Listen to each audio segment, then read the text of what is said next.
పకోడీల పులుసు తయారు చేసుకోవడానికి కావాల్సిన పదార్థాలు: శనగపిండి, ఉల్లిపాయలు, టమాటాలు, చింతపండు, ఉప్పు, కారం, పచ్చిమిరపకాయలు, అల్లం వెల్లుల్లి పేస్ట్, కొత్తిమీర, కరివేపాకు, నూనె. పకోడీల పులుసు తయారు చేసే విధానం: ముందుగా ఒక బౌల్లో 2 కప్పుల శనగపిండిని తీసుకొని కొంచెం ఉప్పు, దాంట్లో 1 స్పూన్ కారం, కట్ చేసిన పచ్చిమిర్చి ముక్కలు, 2 స్పూన్ల గోరువెచ్చని నూనె వేసి పకోడీ పిండిని జారుగా కలుపుకోవాలి. ఇప్పుడు పకోడీలను నూనెలో దోరగా వేయించుకోవాలి.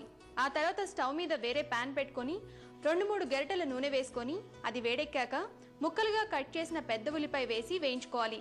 ఆ తర్వాత టమాటా ముక్కలు వేసి అవి కొంచెం మగ్గిన తర్వాత 2 స్పూన్ల అల్లం వెల్లుల్లి పేస్ట్, ధనియాలు, జీలకర్ర, ఎండుమిర్చి, వెల్లుల్లి కలిపి ఆడించిన 1.5 స్పూన్ కారం వేసుకొని తగినంత ఉప్పు వేసుకొని కలుపుకోవాలి. ఆ తర్వాత తగినన్ని నీళ్లు పోసుకొని కరివేపాకు, నానబెట్టిన చింతపండు గుజ్జు వేసి అవసరమైతే కొన్ని నీళ్లు పోసుకొని బాగా మరిగించుకోవాలి.